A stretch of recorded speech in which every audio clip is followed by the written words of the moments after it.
Boa tarde, estamos começando uma live com o Júnior Brasil aqui no Facebook do Amazonas Atual.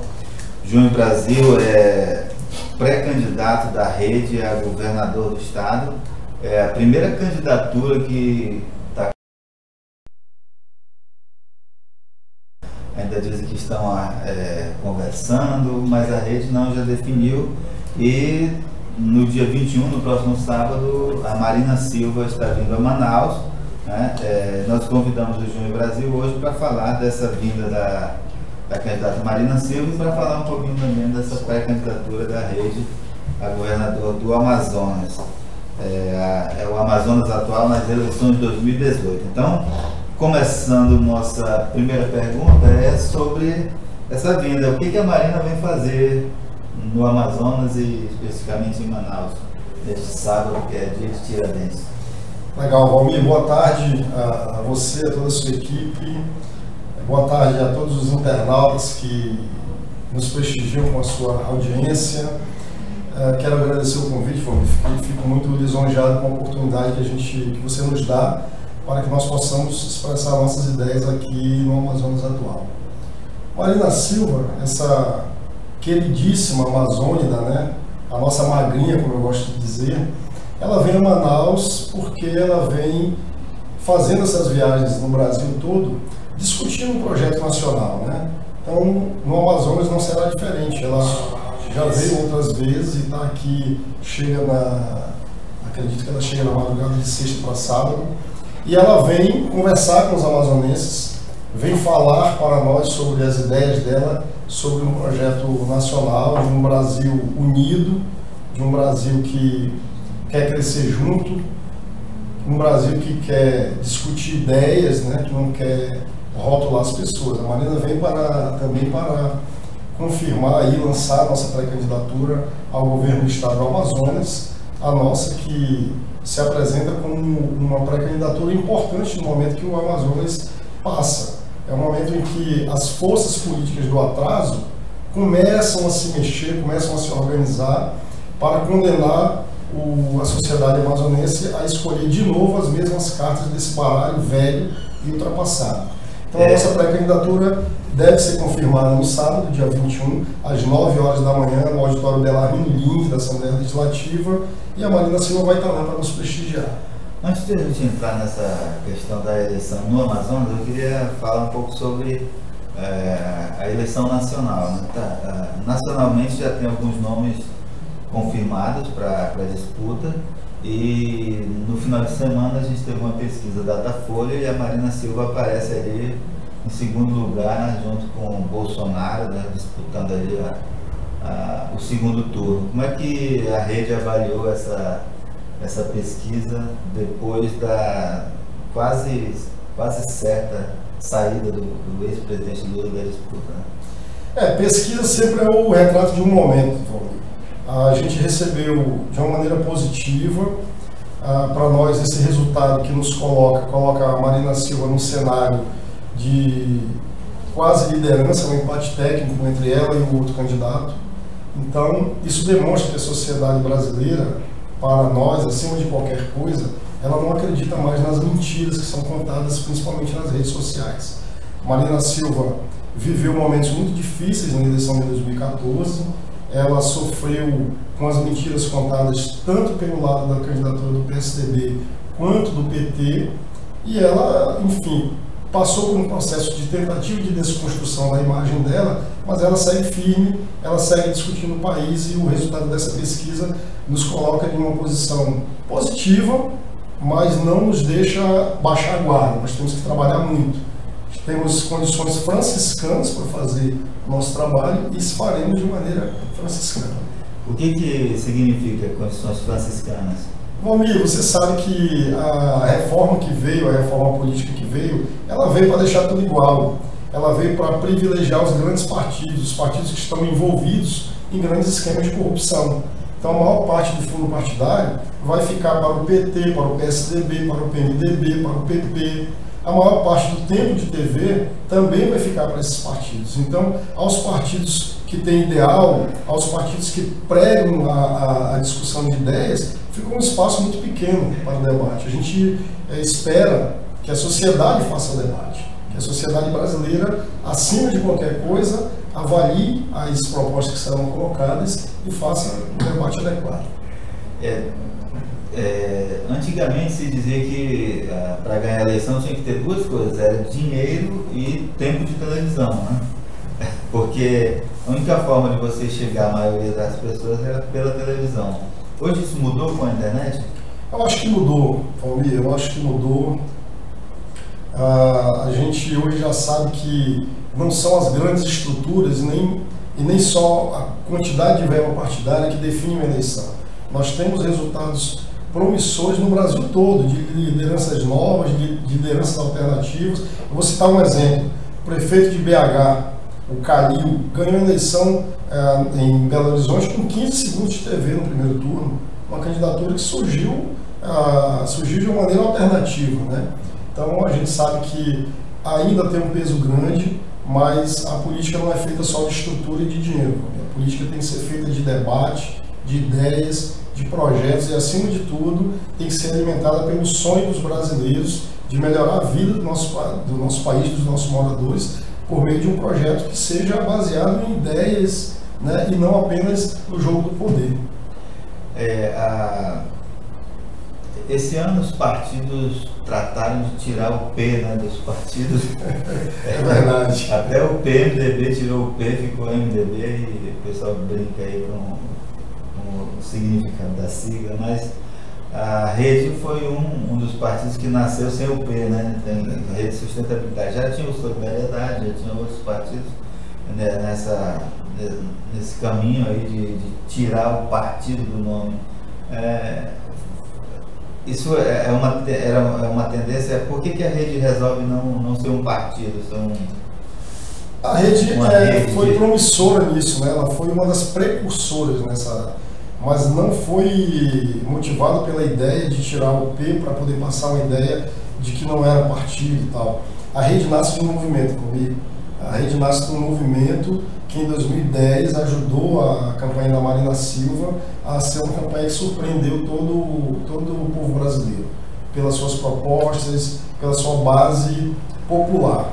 Então esse movimento, chamado Nova Política, em algum momento ali no final de 2012, início de 2013, resolveu então partir para a formação de um partido político, formalizar isso. E aí a Rede pró-partido, que era essa ala que defendia que o movimento Nova Política virasse um partido, passou então a se organizar, a buscar as assinaturas para a fundação da Rede. Nós participamos disso aqui no Amazonas, junto com companheiros valorosos, Tasso Fernandes, Rodrigo, Luciana, o deputado Luiz Castro deu um apoio muito grande, ele que é parlamentar da Rede. E aí a gente partiu para a formação de um partido político que, por ser um movimento partido, acabou tendo a Rede como o seu primeiro nome e a sustentabilidade, que permeia todas as ideias da Rede, como o seu sobrenome. Tem um leitor aqui que está contestando o que você disse a respeito do velho, né, da carta, das velhas cartas do baralho velho. Certo. Aí diz que quem é velho é a Marina, porque, segundo o Wellington Fernandes, ele diz que a Marina é um pau-mandado do PT, por ter vindo do PT, né? E ela é a cara do velho, segundo ele. Eu queria aproveitar e perguntar o seguinte: o fato de ela ter vindo do PT, de ela ter sido uma liderança do PT, ainda prejudica a Marina Silva nessa? Eu penso que não, Valmir.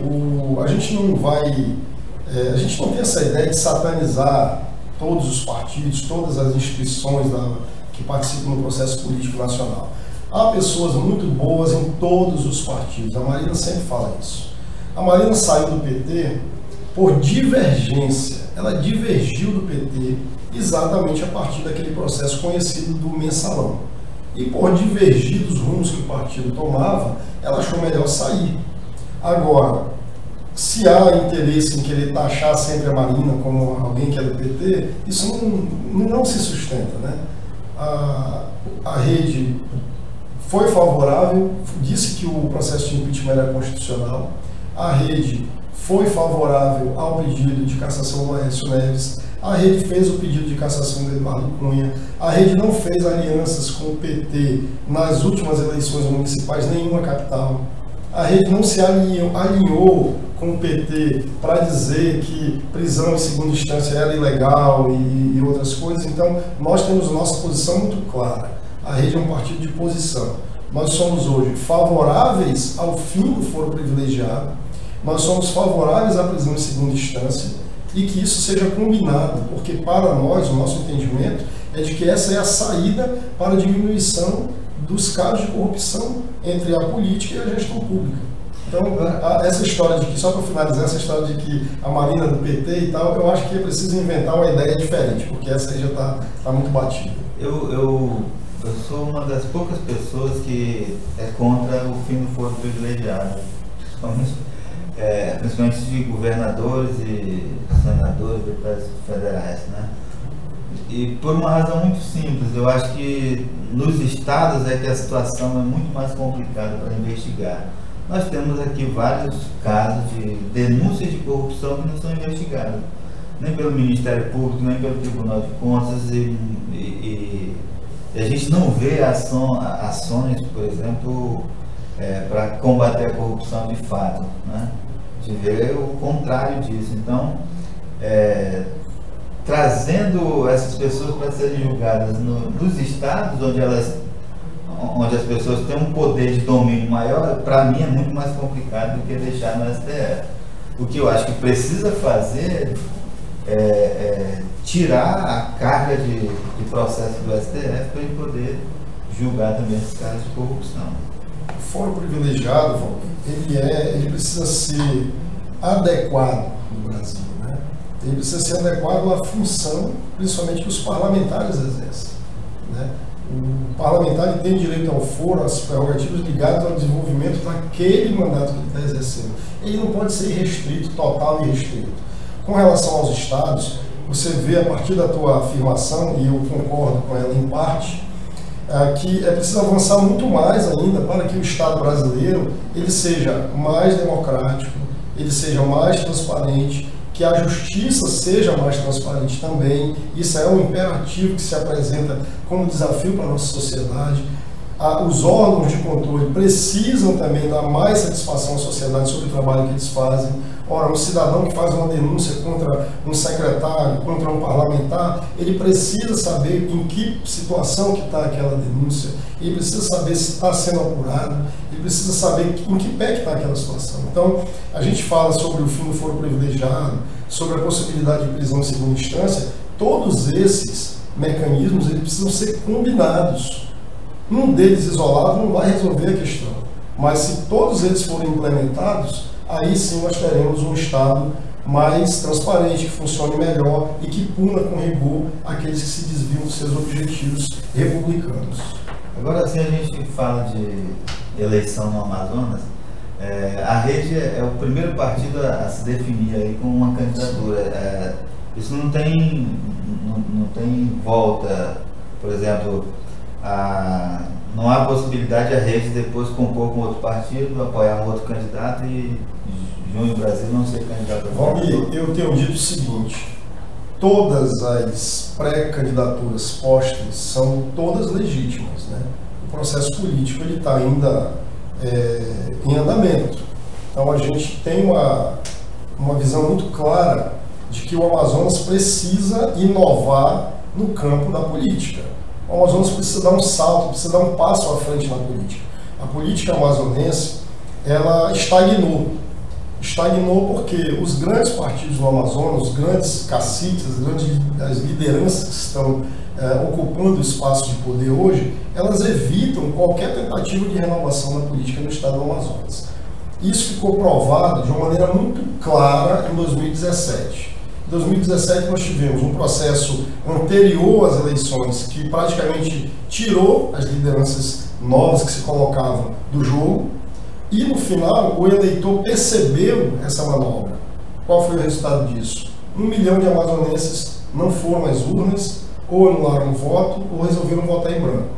Nós tentamos com esse movimento da rede, dialogar com essas pessoas. Nós queremos fazer um debate inovador, nós queremos fazer um debate transparente e nós queremos fazer uma construção em que o cidadão possa participar desse processo, né? A gente conversa com outros partidos. Agora, a necessidade de que tenha uma candidatura, hoje é uma pré-candidatura, mas a necessidade de que tenha uma candidatura diferente desse grupo político que há 35 anos administra, ela é fundamental. Existe essa barreira a ser vencida. E pessoas que tenham disponibilidade, que tenham autonomia, que tenham independência e, acima de tudo, Valmir, que tenham resiliência para fazer essa caminhada, precisam se apresentar. Agora, você fala de 2017, dá para citar nome de quem, por exemplo, a liderança que foi impedida de se candidatar?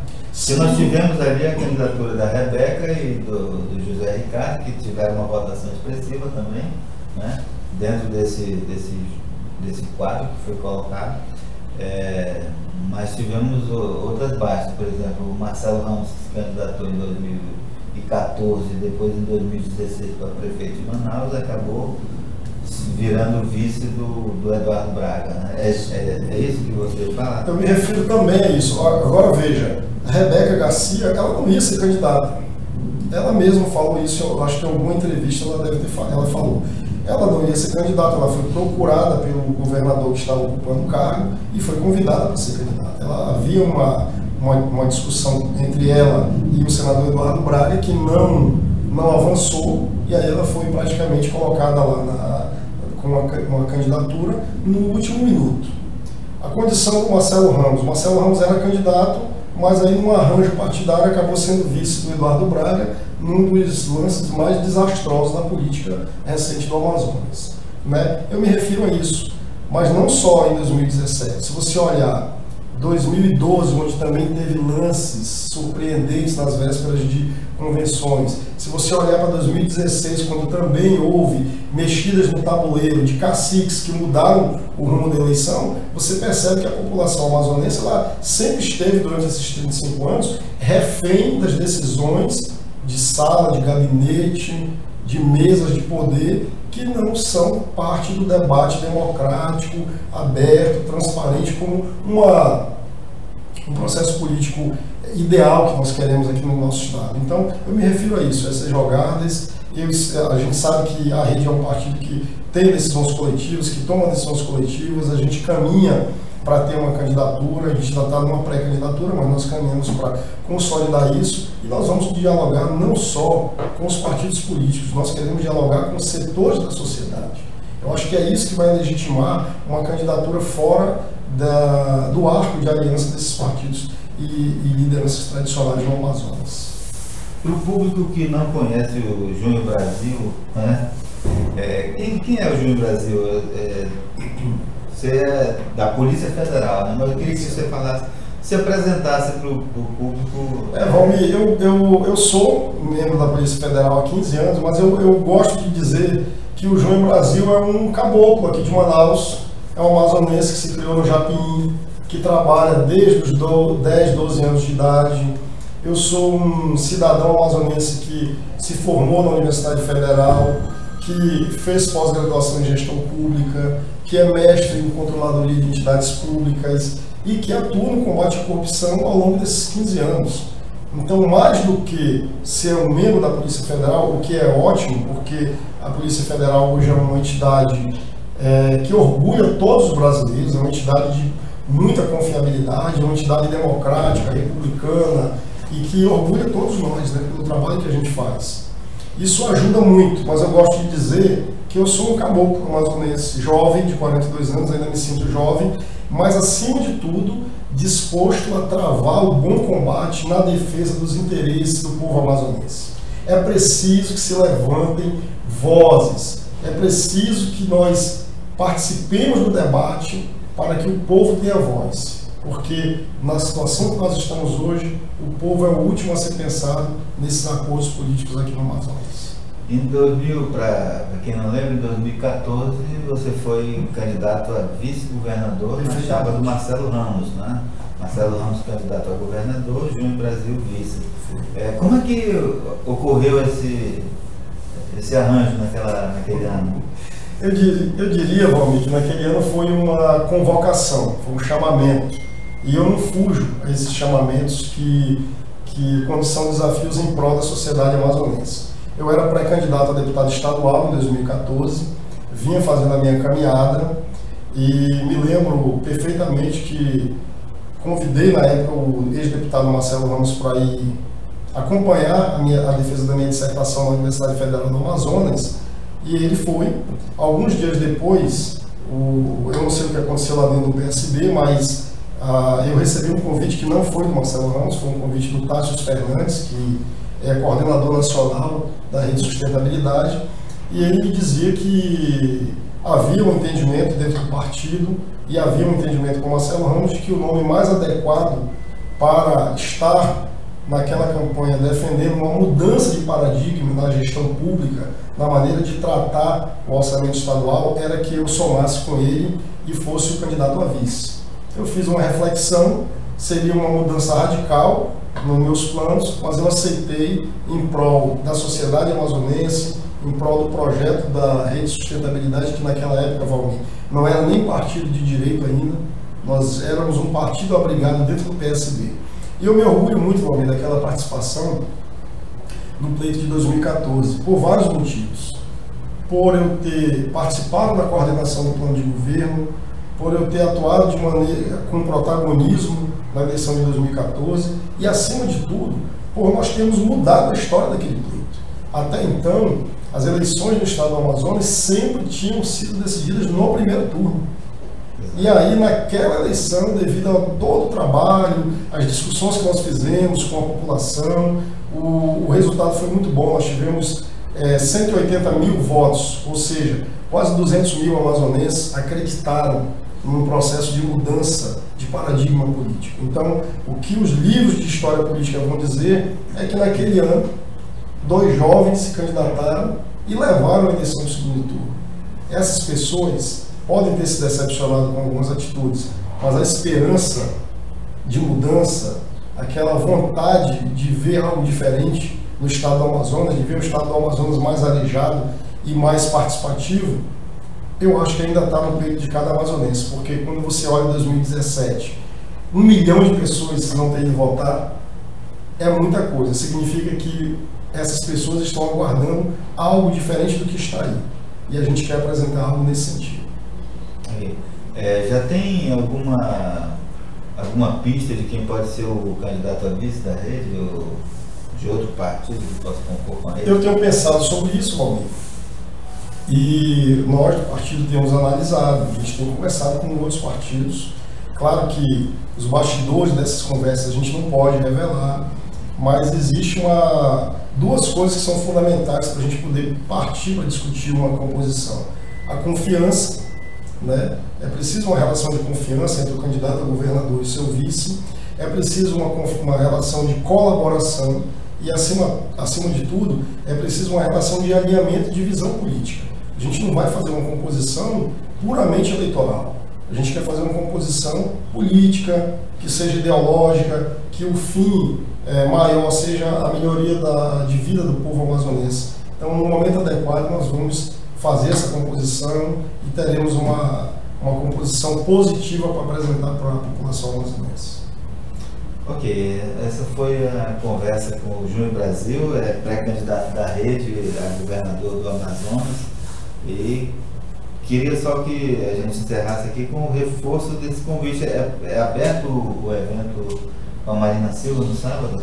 É aberto, eu convido a imprensa, inclusive a sua presença, o portal Amazonas Atual é importante. Às 9 horas da manhã haverá uma coletiva de imprensa, né? A Marina vai falar para a imprensa local e depois dessa coletiva nós vamos nos dirigir ao auditório Belarmino Lins, onde haverá o lançamento das pré-candidaturas. Inclusive, no mesmo evento haverá o lançamento também da pré-candidatura do deputado Luiz Castro, que é pré-candidato a senador pela rede também.